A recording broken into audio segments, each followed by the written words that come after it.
வணக்கம். புதுச்சேரி மாநிலத்தில் நடைபெற்ற முக்கிய நிகழ்வுகளின் டைமண்ட் டிவியின் சிறப்பு தொகுப்பு.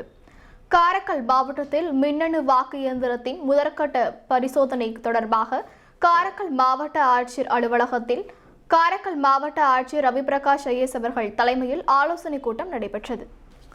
காரைக்கால் மாவட்டத்தில் இந்திய தேர்தல் ஆணையத்தின் உத்தரவின்படியும் புதுவை தலைமை தேர்தல் அதிகாரியின் அறிவுறுத்தலின்படியும் மின்னணு வாக்குப்பதிவு இயந்திரத்தின் முதற்கட்ட பரிசோதனை 9/12/2025 முதல் 14/12/2025 வரை சார்பு மாவட்ட நீதிபதியின் கூடத்தில் அங்கீகரிக்கப்பட்ட தேசிய மற்றும் மாநில அரசியல் கட்சிகளின் முன்னிலையில் நடைபெறவுள்ளது. இது தொடர்பாக காரைக்கால் மாவட்ட ஆட்சியர் மற்றும் தேர்தல் அதிகாரியான திரு ASPS ரவிபிரகாஷ் ஐஏஎஸ் அவர்கள் தலைமையில் காரைக்கால் மாவட்ட அரசியல் கட்சி பிரதிநிதிகளின் ஆலோசனை கூட்டம் மாவட்ட ஆட்சியரின் அலுவலகத்தில் நடைபெற்றது.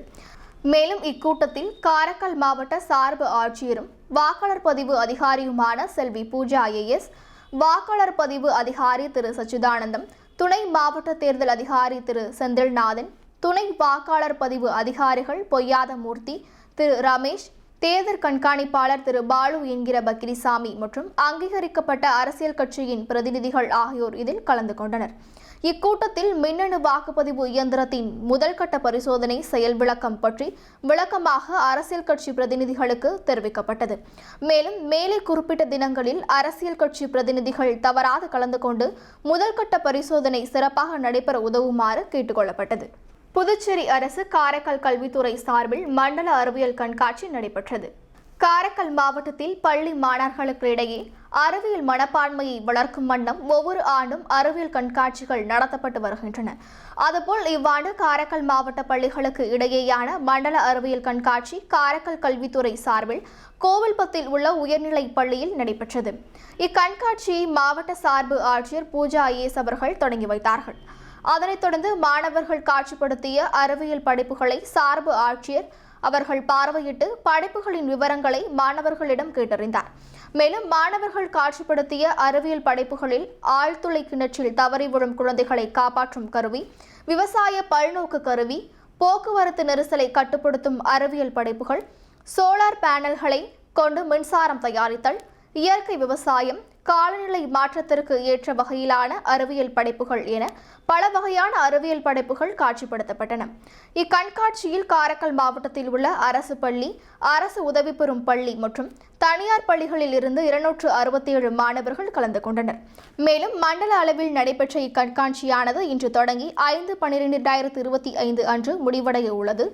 இதில் வெற்றி பெற்ற மாணவர்கள் மாநில அளவில் நடைபெறும் போட்டிகளில் கலந்து கொள்வார்கள். இந்நிகழ்ச்சிகளில் காரைக்கால் மேல்நிலை கல்வி துணை இயக்குனர் திருமதி ஜெயா, முதன்மை கல்வி அதிகாரி திருமதி விஜய மோகனா மற்றும் ஆசிரியர்கள், மாணவர்கள், பெற்றோர்கள் பலர் கலந்து கொண்டனர்.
Whether it will check my heart rate. So having this, 12:13.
Karaikal தூய மரியெண்ணை மேல்நிலைப் பள்ளியில் தெருநாய் கடிப்பதால் ஏற்படும் பிரச்சினைகள் குறித்து விழிப்புணர்வு நிகழ்ச்சி நடைபெற்றது. தெருநாய்கள் கடிப்பதால் ஏற்படக்கூடிய அபாயம் குறித்து நோக்கத்துடன் இந்த விழிப்புணர்வு நிகழ்வு நடைபெற்றது. இந்த விழிப்புணர்வு நிகழ்ச்சிக்கு பள்ளியின் முதல்வர் தந்தை அருட்திரு சாமுவேல் அடிகளார் அவர்கள் தலைமை தாங்கி விழிப்புணர்வு வழங்க வருகை புரிந்த மருத்துவர் மற்றும் செவிலியர்களுக்கு பொன்னாடை பொருத்தி கௌரவித்தார். விழிப்புணர்வு நிகழ்ச்சியில் 100க்கும் மேற்பட்ட மாணவர்கள் கலந்து கொண்டனர். நோடல் ஆபீசர் திரு ஆரோக்கியசாமி வரவேற்புரை வழங்கினார். மருத்துவர் திருமதி மேனாம்பிகை அவர்கள் தெருநாய் கடியால் வரும் ஆபத்து குறித்தும் அவ்வாறு கடித்தால் முதல் உதவியாக என்னென்ன செய்ய வேண்டும் என்பதை குறித்தும் விளக்கமாக மாணவர்களுக்கு தெரிவித்தார். மேலும் நாய், பூனை, குரங்கு ஆகிய பிராணிகளிடமிருந்து எவ்வாறு நாம் நம்மை காப்பாற்றிக் கொள்ள வேண்டும், வளர்ப்பு பிராணிகளிடமும் எவ்வாறு நடந்து கொள்ள வேண்டும் என்பதை குறித்தும் தெளிவாக எடுத்துரைத்தார். ரேபிஸ் வைரஸால் தாக்குதல் ஏற்பட்டவர்கள் இறப்பது நிச்சயம் என்றும் ரேபிஸ் நோய் தாக்காமல் நம்மை நாமே பாதுகாத்துக் கொள்ள வேண்டும் என்பதை குறித்து விவரித்தார். அவரோடு செவிலியர்கள் நந்தினி மற்றும் ராகவி ஆகியோர் வந்திருந்தனர். மேலும் மாணவர்கள் இதனை நன்றாக கவனித்து இதனை நண்பர்களுடனும் பெற்றோர்களுடனும் மற்ற மாணவர்களுடனும் தெரிவித்து விழிப்புணர்வு ஏற்படுத்த வேண்டும் என்றும் கேட்டுக்கொண்டனர். இறுதியில் ஆசிரியர் ஆந்திரி அவர்கள் நன்றி கூறினார். இந்நிகழ்ச்சியில் 100க்கும் மேற்பட்ட மாணவர்கள் கலந்து கொண்டு ரேபிஸ் நோய் மற்றும் தெருநாய்க்கடியின் மூலம் ஏற்படும் தீமைகளை குறித்தும் அபாயம் குறித்தும் கேட்டறிந்தனர். இந்த தகவல்களை தாங்களும் மற்றவர்கள் தெரிந்து கொள்ளும்படி விழிப்புணர்வை ஏற்படுத்துவோம் என்று உறுதியளித்தனர். இந்நிகழ்ச்சியை பள்ளி முதல்வர் தந்தை அவர்களின் வழிகாட்டுதலின்படி நோடல் ஆபீசர் ஆரோக்கியசாமி மற்றும் ஆசிரியர் ஆந்திரி அவர்கள் சிறப்பாக செய்திருந்தனர். காரைக்கால் மேலகாசாக்குடியில் இயங்கி வரும் மான்ஃபுட் அகாடமி உயர்நிலைப் பள்ளியில் அஞ்சல் மற்றும் நாணயம் கண்காட்சி நடைபெற்றது. காரைக்கால் மேலகாசாக்குடியில் இயங்கி வரும் மான்ஃபுட் அகாடமி உயர்நிலைப் பள்ளியில் காரைக்கால் நிஷார் கலெக்ஷன் மூலம் அஞ்சல் மற்றும் நாணயம் கண்காட்சி சிறப்பான முறையில் நடைபெற்றது. இந்நிகழ்வில் பள்ளியின் தாளாளரும் முதல்வருமான திருமதி ஷர்மிளா தேவி அவர்கள் சிறப்பு விருந்தினர்களை வரவேற்றும் இந்த கண்காட்சியின் மூலமாக பள்ளி மாணவர்களுக்கு கிடைக்கும் பலன்கள் பற்றியும் எடுத்துரைத்தார். நிகழ்ச்சியின் நிறைவு பகுதியாக பள்ளியின் பொறுப்பாளர் திருமதி துர்கா இந்நிகழ்வினை ஏற்படுத்தி தந்த பள்ளி நிர்வாகத்திற்கும் சிறப்பு விருந்தினர்களுக்கும் பேருதவியாக இருந்த சிறப்பு விருந்தினர்களுக்கும் ஆசிரியர் பெருமக்களுக்கும் ஏனைய உதவியாளர்களுக்கும் நன்றியை தெரிவித்தார். கண்காட்சியில் பல்வேறு வடிவத்திலான அஞ்சல் முத்திரைகள், ஃபர்ஸ்ட் டே கார்டு என அழைக்கப்படும் குறிப்பிட்ட காலத்தில் மட்டுமே உபயோகிக்கப்பட்ட அஞ்சல் அட்டைகள் மற்றும் பழங்காலம் முதல் நிகழ்காலம் வரையிலான அனைத்து அஞ்சல் தலைகளும் பார்வைக்கு வைக்கப்பட்டிருந்தது. அனைவரது பேரார்வத்தினையும் தூண்டியது. சங்ககால நாணயங்கள் முதல் பொற்காசுகள், வெள்ளி காசுகள் தொடங்கி அரிய வகை நாணயங்கள் மற்றும் அனைத்து நாட்டிலும் பயன்படுத்தப்பட்ட ரூபாய் நோட்டுகளும் பார்வைக்கு வைக்கப்பட்டிருந்தன. அதிலும் முன்னாள் பிரதம மந்திரி மன்மோகன் சிங் அவர்கள் ரிசர்வ் வங்கி கவர்னராக இருந்தபொழுது கையொப்பமிட்ட ரூபாய் நோட்டுகளின் தொகுப்பு மாணவர்கள் மனதில் பெரும் வரவேற்பை பெற்றது. பழைய காலத்து காயின்ஸ் எல்லாம் பார்த்துருக்கேன். நல்லா இருந்துச்சு. நம்மளும் இந்த மாதிரி coin collection, stamp collection, envelope collection பண்ணலான்ற ஒரு ஃபீல் உங்களுக்கு வந்துச்சா?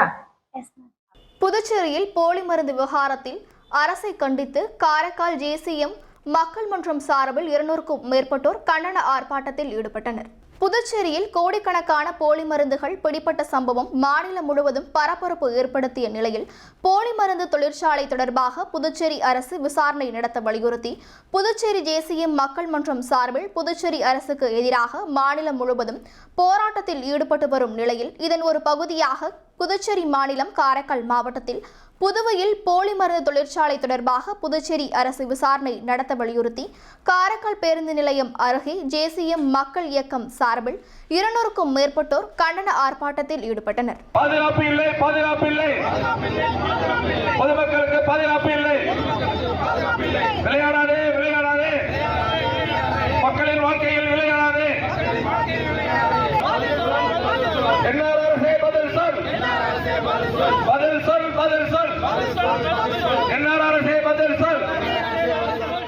காரைக்காலில் 100 நாள் வேலை திட்ட தொழிலாளர்களுக்கு 3 மாத சம்பளத்தை வழங்காததை கண்டித்து காங்கிரஸ் கட்சியினர் முற்றுகை மற்றும் சாலை மறியல் போராட்டத்தில் ஈடுபட்டனர். காரைக்கால் மாவட்டத்தில் உள்ள வட்டார வளர்ச்சி அலுவலகத்தில் 100 நாள் வேலை திட்டத்தில் பணிபுரியும் தொழிலாளர்களுக்கு 3 மாத சம்பளத்தை வழங்காததை கண்டித்து 200க்கும் மேற்பட்ட காங்கிரஸ் கட்சியினர் மற்றும் 100 நாள் வேலை திட்டத்தில் பணிபுரியும் தொழிலாளர்கள் வட்டார வளர்ச்சி அலுவலகம் முன்பு முற்றுகை போராட்டத்தில் ஈடுபட்டதால் பரபரப்பு ஏற்பட்டது. அப்பொழுது வட்டார வளர்ச்சி அதிகாரிகள் போராட்டத்தில் ஈடுபட்டவர்களிடம் 1 மணி நேரம் ஆகியும் பேச்சுவார்த்தை நடத்தாததால் ஆத்திரமடைந்த 200க்கும் மேற்பட்ட காங்கிரஸ் கட்சியினர் திடீரென்று சாலை மறியல் போராட்டத்தில் ஈடுபட்டதால் 1 மணி நேரத்திற்கு மேலாக நாகை விழுப்புரம் நெடுஞ்சாலையில் போக்குவரத்து பாதிப்பு ஏற்பட்டது. உடனடியாக சம்பவ இடத்திற்கு வந்த போலீசார் போராட்டத்தில் ஈடுபட்டவர்களிடம் பேச்சுவார்த்தை செய்து அவர்கள் அங்கிருந்து கலைந்து சென்றனர்.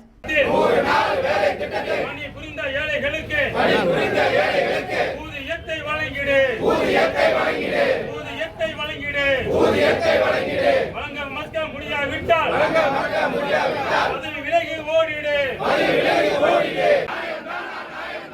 வேலை செய்த ஏழைகளுக்கு கூலி கொடுக்காத நியாயம் தானா? நியாயம் தானா? ஏழை மக்கள் வேலை வாங்கிய கூலி கொடுக்காத நியாயம் தானா? இத்துடன் சிறப்பு தொகுப்பு நிறைவடைகிறது. வணக்கம்.